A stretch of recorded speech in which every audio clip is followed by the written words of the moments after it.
messy. How? You're messy. How? We're finna tell him right now. No, I want you to tell me first. No. This is gonna be the preview clip too. That's fine. Tell me how I'm messy. No, you're messy. I won't say nothing until you tell me.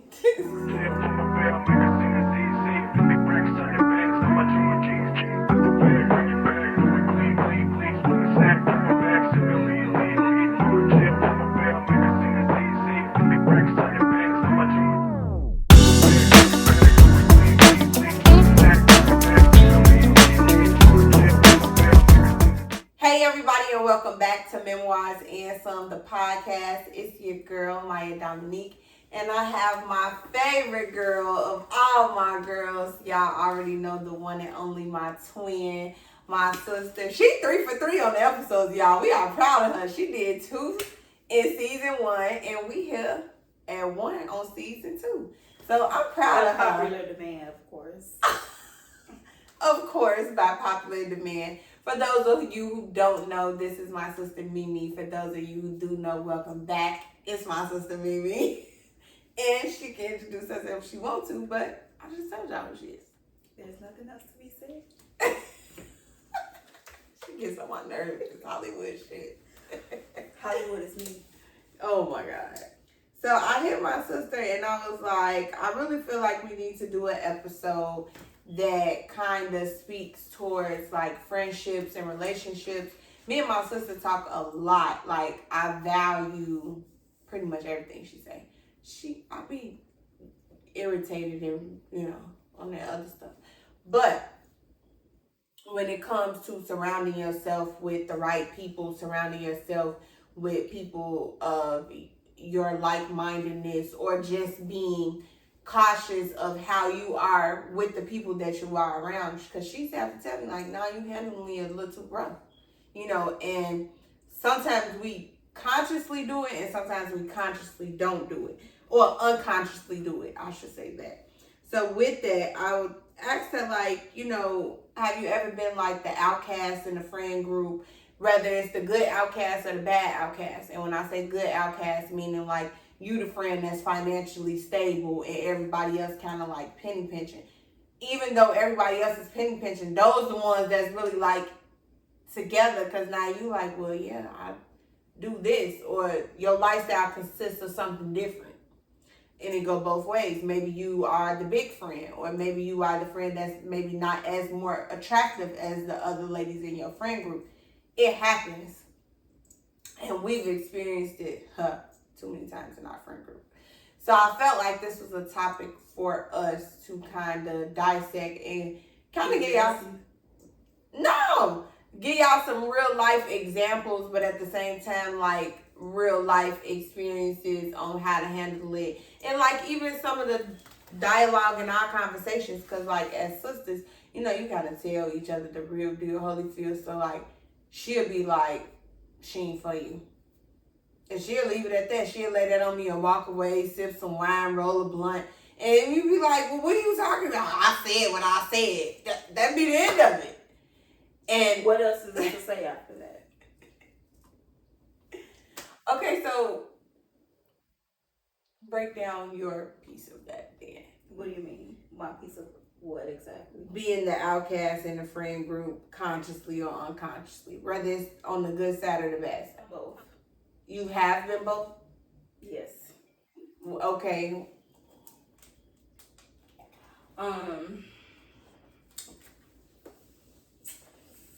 Where should I start? Like, okay, first, let's break down the good and the bad.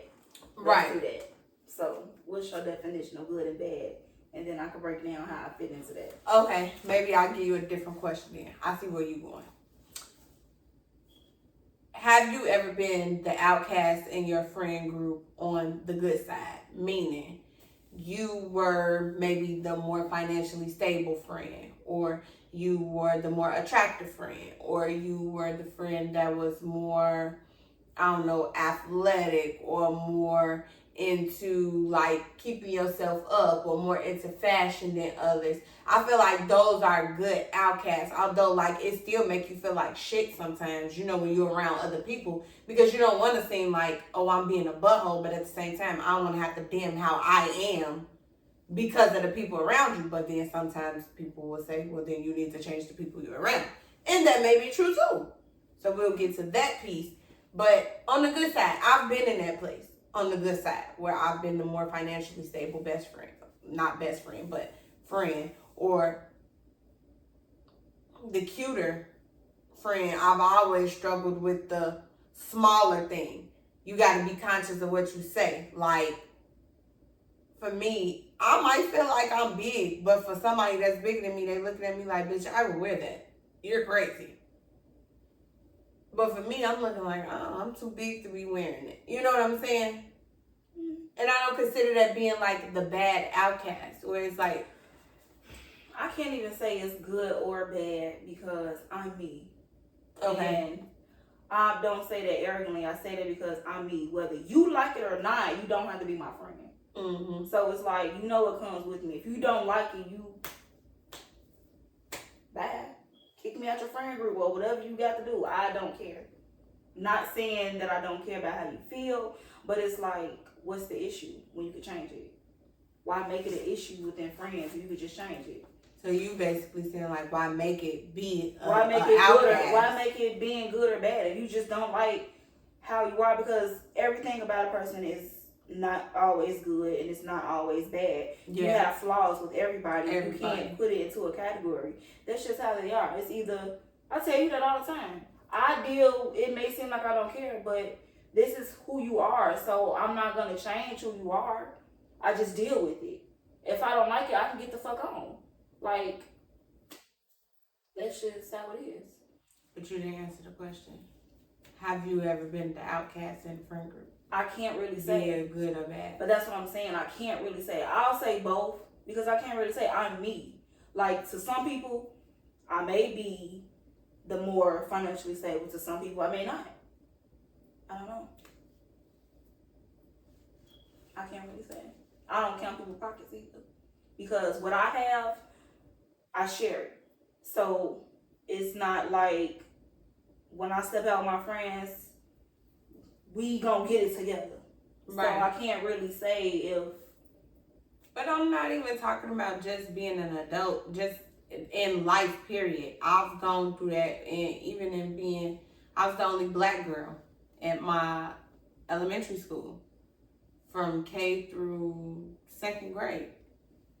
You know, that's an outcast type of thing because your hair is different. Yeah, the way you dress. That's what I'm saying. Like, in life, period. I'm not saying like it don't have to be just an adult. I mean, adult outcast is a little bit different than kids, but yeah, you know, the only outcast I have is with work. Other than that, I wouldn't say that I have with work because I'm the youngest. No matter what job I go to, I'm the youngest and the smartest, of course. Absolutely. But I'm that's just it. And 9 out of 10 times, I'm always the only black person. So that's the only true outcast that I ever felt. That you felt like it was like directly an outcast. Like it's literally in black and white. Yeah, there you go. You can't miss it. Other than that, yeah, I can't really say we're friends. Yeah. When I love a friend until you piss me off. And I won't even say piss me off. It's, you ain't listening. I'll say that. You ain't listening. A lot of times I think in female friend groups, it becomes sometimes a jealousy thing. And it's made to be an outcast issue when it necessarily is not. In your adult friend groups, do you feel like you've possibly said things that could make a person feel like they're the outcast? Yes. No. What? So how do you handle that in those friend groups or those relationships? I mean, they got to tell me how they feel. But when I do say things, I make sure it's on a personal level. Like, it's only us in the room. Okay, I can agree with that. So, I'm not going to do it if we outside and then I'm just talking. But if we mano, then I feel like I can say what I want to my friend. And if you don't like it, this is the time to discuss it. Mm-hmm. Don't wait until we leave and then you want to go on social media and want to get the expressing yourself. No, express yourself right here.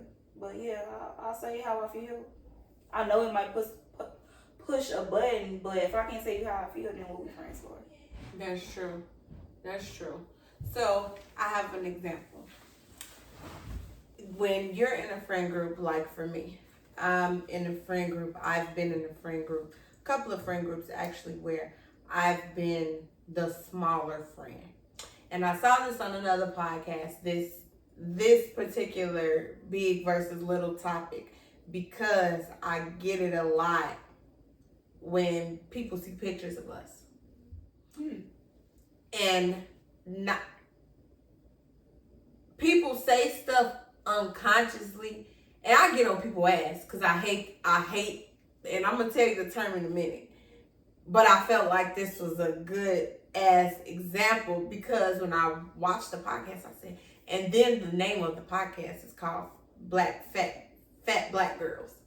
So, and they're two bigger girls, but they both beautiful, and they carry themselves. They don't carry themselves like they're intimidated by someone smaller than them. You carry yourself like that. You don't give a fuck. Bitch, I'm gonna wear what I'm gonna wear. Now, what I do love about you is that you are conscious. You ain't out here. There are some bigger ladies who, to me, I love the confidence, but some stuff is just inappropriate. It just is. And I hope I'm not offending nobody when I say that. Even for little smaller people, there are things that are inappropriate. Yes. And people don't understand that. That's the thing. That's not size. That's not size. There you go. So you beat me to, that was where they was going with it. But I say that to say, so I've always been around ladies who are bigger than me. I ain't that big, number one, to begin with. I'm 4'11". I'm maybe 127, 130 now. I think the biggest I was like 180. And you could tell my 180 to my 127. It's very clear. For people that know you. Yeah, but, and then the people that don't know me, they be like, "Dad, you was just fat as hell." Well, I'll say yeah. So it goes to a thing, and like I tell everybody, I knew my chest was a lot of my issue.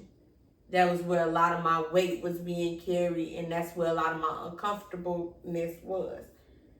A lot of people didn't know, but I would be upset being around small chested people because I was like, I can't wear them little shirts. I'd be bad. Even in my friend groups, I'm like, oh, this bitch got this motherfucking shirt on. Why she could just wear a motherfucking regular shirt with everybody else. And she go want to bust out a crop top. Now you can't tell me nothing. I'll bust out a crop top quick.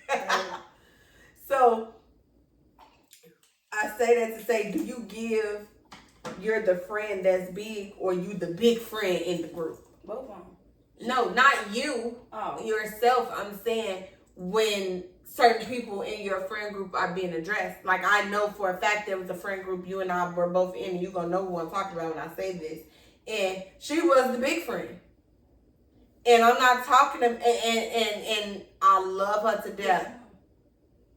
I'm not going to tell you on camera.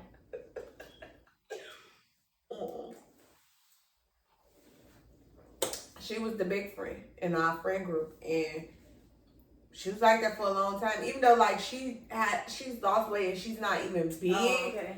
I know. But because that was always her structure. Yeah. That was the description. No matter where we went, where y'all big friend at? That's not funny, but that's so true. It's true though. And I don't think consciously we thought about it, and even now, like we just knew they was talking we just knew who they was talking about. But that's not a real title for a person in your friend group. And as I look at it now, like That's why I had to get on motherfuckers when they say that shit about my sister. And so that brings me to that turn. Your sister cute for a big girl. What the fuck do that mean? Exactly. What the fuck do that mean? I don't even take it as offense. I know you probably don't, but I look at it as it's offensive because just like I look at people who say you cute for a dark girl. Whether you dark, light, bright, pretty is pretty. I mean, you can't get mad at ignorant people being ignorant because you never know how they was raised. And so because you was raised that way, that means you carry on. I'm not saying it's right, but if you have to address every single ignorant person, it's more ignorant people than it is smart people. You are absolutely right. So I just don't let them bother me. That's true. A lot of people look at friend groups, especially girls and African American girls or women, and it's a lot of jealousy in between the friend groups. Even though it's like, oh yeah, you know, this is my friend, this is my girl. It be jealousy just within, and it be unconscious jealousy. A lot of people don't know. Just because you don't be like, why she got that and you don't, that don't mean that you're not jealous. You yearning for what someone else has, that's a form of jealousy. Not as in like, I want that handbag. But looking at maybe your relationship, like, oh, I want my man to do that to me. Well, no, what's for you is for you. Because I strongly believe people are cookie cutter for other people. And when that person just don't match with your cookie, you just don't Everybody match. is a puzzle piece with somebody. Exactly. When that piece don't match, it just don't match. So what's for you is for you. I've never looked at one of my friends' guys and like, oh, I want my man to do like that. Or my man got to do that. Nah. I be genuinely happy for my friend. And I could not like the guy. But if that's what's rocking with you, I had to learn that. Like, what's for you is for you. I don't have to look at your relationship. I don't think I've ever looked at any of my sister relationships. I think I just always admired, like, man, she don't fuck around. Like, yeah, I gotta make sure. Notate that. I'm gonna go spend a block on this one. But we've had friends do that as well. Do what? In relationships that we've been in, use that to an advantage as a form of jealousy. Using other people. I don't know. You know, people don't talk to me. What you mean?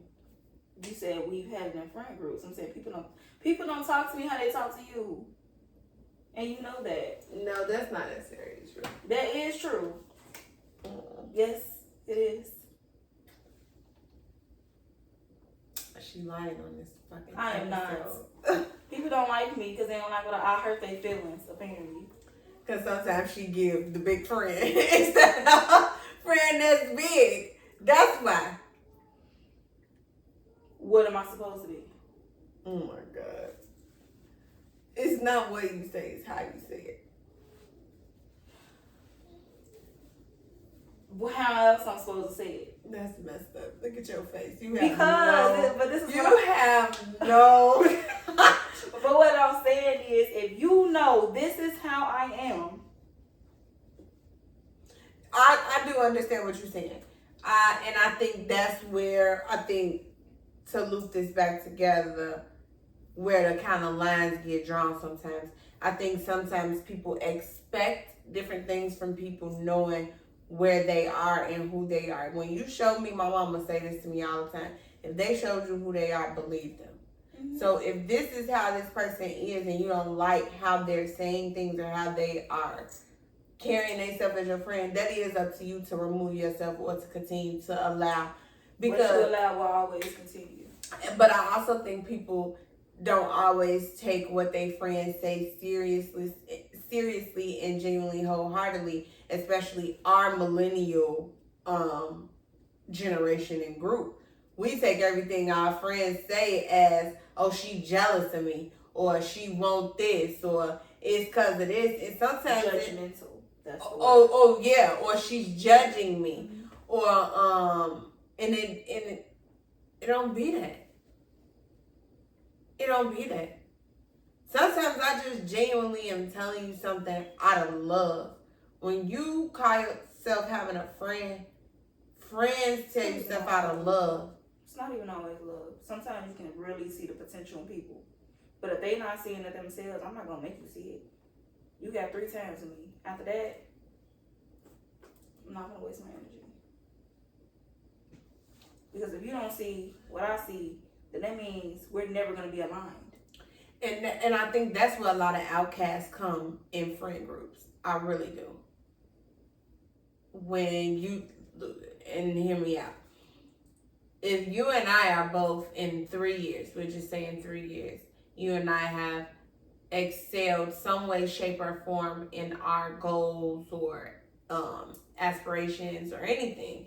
And then we have maybe 2 people in our group who are staggered, kind of like staggered, and they kind of straggling along, but it's not in a way where it's consistent and serious as how we are. We then become the 2 that's like, well, them the 2 that's the bosses in the group, and them 2, they just like the flunkies. And they don't be nothing that we've decided to make as them being an outcast. It just shows in how you carry yourself. But there comes a time where it's hard, but you outgrow friends. You outgrow friends. Period. It comes. And so that's what I'm saying. Does it become to a point where you just say, this friendship is no longer for me anymore because, this is not where I'm at anymore? Or do you stay in those friendships sometimes because it's comfortable and they just become the outcast, and that's just how it is? Because a lot of times that's what goes on. The comfort just be there. I'm not saying with us. Yeah, no, I'm just saying in general, period. I'm thinking about old relationships that I had with other people. I just have to cut them off because when you become an outcast like that, then it turns into she thinks she's better than me. So I have to terminate the whole friendship because I don't think I'm better than you. I'm just not at that place where you are. Right. And you're slowing me down trying to bring you with me when I try. If we're not on the same level, it's just like school. When you ain't on the same level as a classroom, they move you to a classroom where you all are on the same pace with other people. This is true. It's not that these people are better than you. They just put you in an element that's more comfortable and suitable for you. Yeah.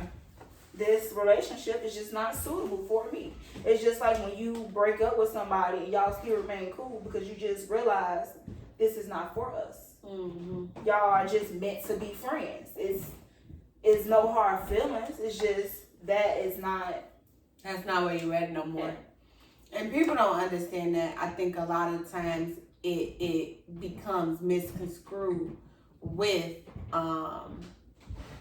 outcasts. But that's the reason why that's the reason why you have to terminate that. Yeah. Because it's going to get worse. Because it's either, well, why I can't do this with you, or why I can't do this with you, or why I got to do this, or why you only call me when it's such and such, why you only do this. I don't have time for that. Because you know why. Explanation. Yeah. Like, you know why. And then if I keep telling you the same thing or telling you all the negative things that I don't like, then it becomes, well, I think I'm better than you, when it's not that. You're just not suitable for my current place anymore. Yeah. And I think we often, like she just said, I think we often just don't terminate them quick enough. And that's how these relationships and these friend groups become like, well, those are the 2 out of them friends. Because I've even done it. I'm guilty of it. I've known people, I used to be a person that was really, really, really outside. When I say really outside, really outside. So I knew some of everybody, everywhere we went. And I could be able to tell my sister when we walk in the club, well, them 2, those 2 is the ones that's on it. And them 2, those is the ones that's not. Or she about her stuff, but she not. I could be able to point them out from the friend group based on how I would see them carry themselves outside, and then know how the social media thing works. Social media play a big thing in that too.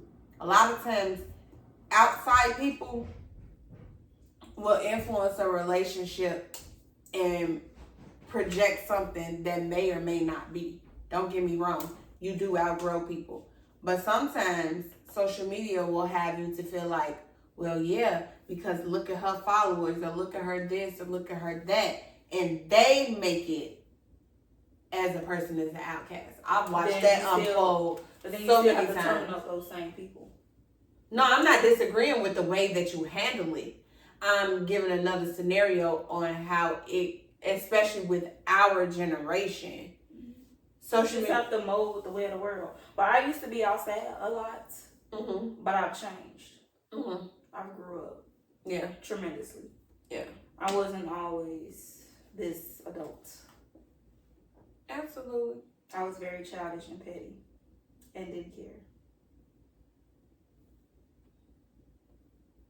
Touche. So I guess for me, my next question for you is, when you are developing, like now we're adults, I don't think I'm acquiring friends anymore. I think I'm at a place where I'm acquiring associates for certain situations, and I'm learning who to put where with. Growing up, I don't think I was able to do that. And even in my earlier days of being an adult, I felt like all my friends had to be in one room. They all had to get along. That's a disaster. That it is. And that is another outcast creator. I look back, I'm not gonna say what friend it is, but not too long ago, maybe about 2 years ago, me and my sister do everything together, so it's plenty of stories to give examples. We went to a brunch with someone who is my friend. Not my sister's friend, she's my friend. All these females be her friends. No, not all of them. This particular my friend, she still is my friend to today, and she's my friend. And shush, and you gonna know. I wasn't saying it directly. I'm in my head. No, you out loud. Oh, okay. So, Still in my head. we went to a brunch at a nice place. And my sister and I sat at the front of the table by the birthday girl. And it didn't come up, and I never even told her this up until now. It didn't come up that day, but later on down the line, it came up about the seating. Now, mind you, this is a restaurant. So you come in, you can kind of sit where you want. They just had the tables and everything aligned together. She's really trying to think of where we was at. She's hilarious. And so it came up, and my friend did tell me that it came up that it felt like, because my sister was there, that it was like she was catering more to our friendship opposed to the table. Mind you, these people are 35 plus. So for me, That was 2 years ago. That was 2 years ago. It was exactly 2 years ago. Now we thinking about the same person. She didn't do anything this year for her birthday. It was last year for her birthday. That's 2 years ago. I'm trying to tell you. We'll argue about this off camera. However, these women are 35 plus, and for me, I felt like, dang, I'm the youngest. I'm probably her youngest friend. I'm 28. I ain't give a fuck about nobody at that table.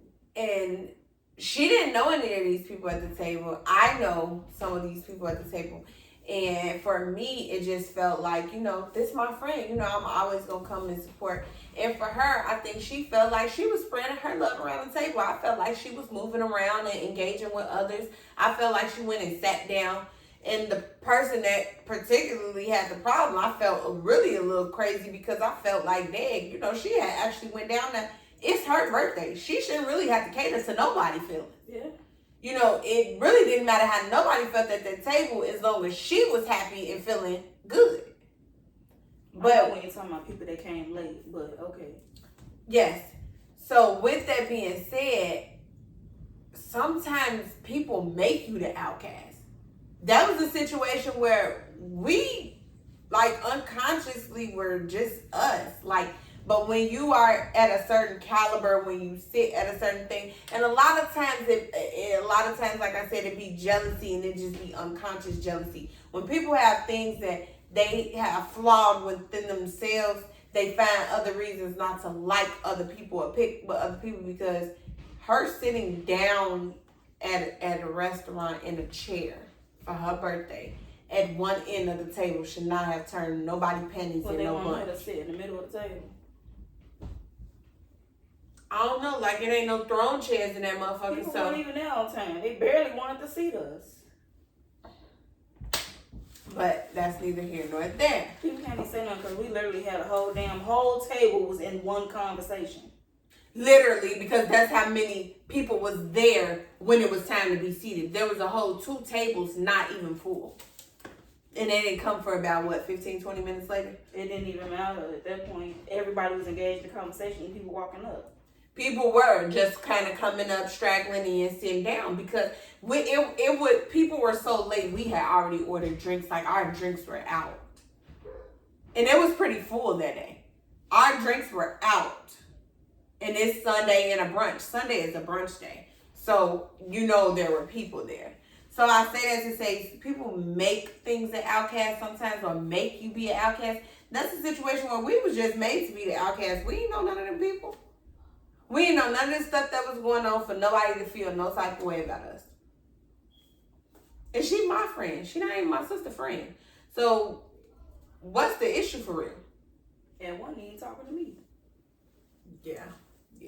That was kind of, So I guess for me, with the outcast thing, I see it on both sides. I do know that I have to be more conscious of myself when I say stuff within my friend group to not make my friends feel like an outcast or to not portray, that there is an outcast within the friend group because I don't want nobody to feel like that. I always want my friends to feel like I'm going to be their biggest hype man, your biggest lover, but I'm going to also be the truth to you. Whether it's good, bad, or ugly, whether you like it or not, I'm going to always be the truth. And that don't necessarily mean I'm making you an outcast. Sometimes it just means I'm being honest with you and telling you what maybe you don't necessarily want to hear. My sister tell me a lot of times, you say shit fucked up. I don't be wanting to hear that. But I have had to get conscious on how I say it. My kids are getting older. I do want a man that wants me to be submissive, and I want to be submissive. I can't be going out there and telling nobody I'm going to beat their ass, and then I want them to be my husband. It just ain't going to work like that. So you have to be mindful. It don't just be within your friendship life or your friend life. It just, even our sistership, it's the same thing. You got to be mindful. So that's my takeaway. What's your takeaway? Be you. I'm just at a point in life where if it's time to switch up my friends.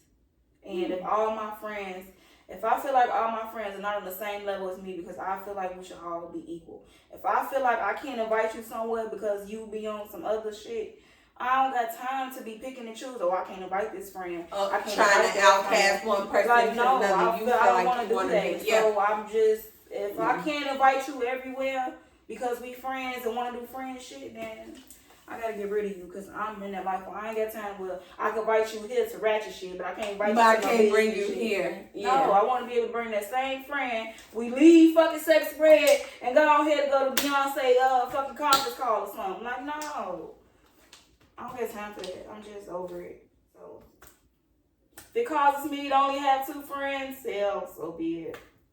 Just how it is. I ain't mad at you with that though. Honestly, I'm not. Because sometimes some people are just not good for you. Yes.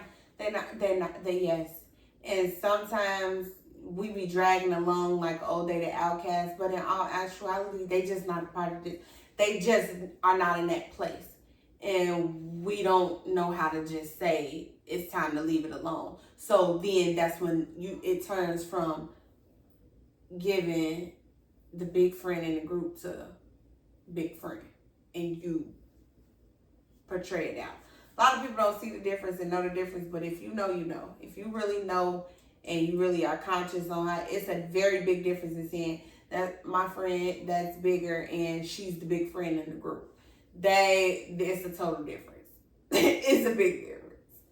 I think I don't like being in friend groups where people be like, oh, that's the one with all the money. That's the one. Yeah, I don't like that. I don't like that either. Like, I want you to look at us and you got to choose. Cause all the baddies, everybody.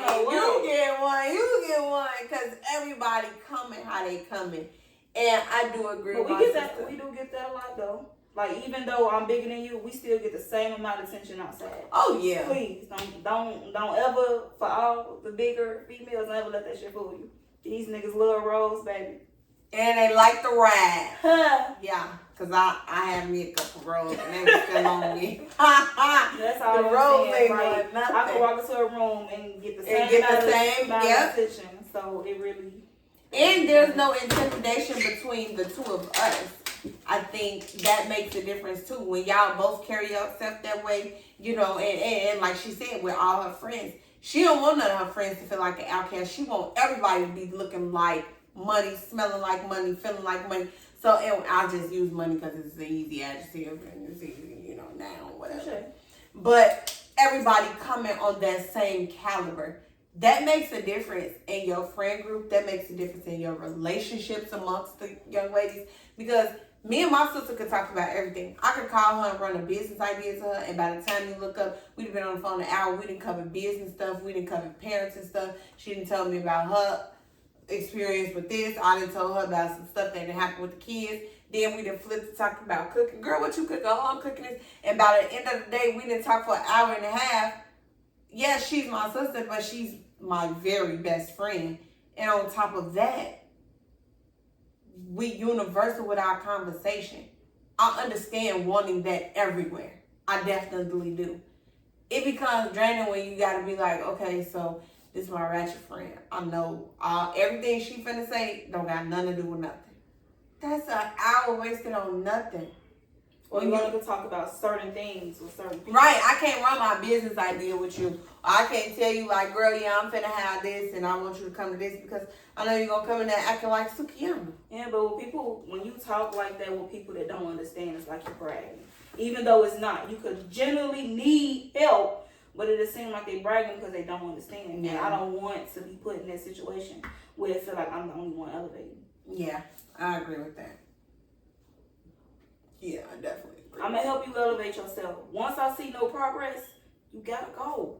And it doesn't mean that I don't love you, that I never cared. It's just that if I got stuff going on, I can't be... I don't want to make you the outcast. And I don't want to be telling you what to do. You grown as hell. We all grown. Like, you know, we all get the same 24 hours in a day. If I'm not doing nothing to help you grow yourself, then what are we doing? Yeah. Like I just said, I want to make you feel like the outcast. So if you can't get to the level I'm on, then I need to remove myself because this ain't the caliber where I'm comfortable. Sometimes people be so worried about their comfortability. No, it's about my comfortability. Has nothing even to do with you. But people will take it that way. Comfortability is mental. It takes a lot. Your mental comfort is very much important. That's what I'm saying. It's not just that comfort. It's the mental. Because that's where it starts. Yeah. And that's where it ends. If I can't mentally deal with you, everything else is a flaw. Yeah. I'm not going to be going to seek therapy just because you crazy. Yeah, getting on my nerve. No. Yeah, I'm with you on that one. If I got to smoke more than one blunt than I normally smoke, you getting on my nerves and you got to go. It was the blunt for me. Yes. Yeah. Liquor don't work no more. Once and once only, huh? Funny as hell. Seriously. That is hilarious. Well, sister, did you enjoy yourself? The night has just begun. The night has just begun? Oh, Lord. I always love when my girl come on here. She always give me the bougie vibes. Y'all know this is my bougie sister. But I love her. I am not bougie. I am me. She gives me all the bougie vibes. Me. But I love her. Hence the name play. What? Bye, girl. Not the me, hence the wordplay. Oh, girl. Okay, yes. Period. You did a little something. Okay, little JT 2.0. I see you. I'm more like 0.5. Well, I hope we touched on something that can help you all. I hope we gave some great experiences and we didn't give y'all too much in our business, but we gave y'all enough to kind of see how we operate. I just get a lot of inquiries about like friendships, so I felt like this episode would definitely be something to kind of touch on with friendships. Don't make your friends be an outcast, but also don't settle to become the outcast in the friend group either. It goes both ways, and it's all about kind of what you want for yourself, for your friend group, and for the people around you. That's all I have tonight. She say her night just begun. I don't even know what that means, but we gonna get out of here tonight. This is Memoirs and Sons, the podcast. I am your hostess with the mostest, the Myia Dominique, and we here every Tuesday at 7 p.m. I see y'all when I see y'all.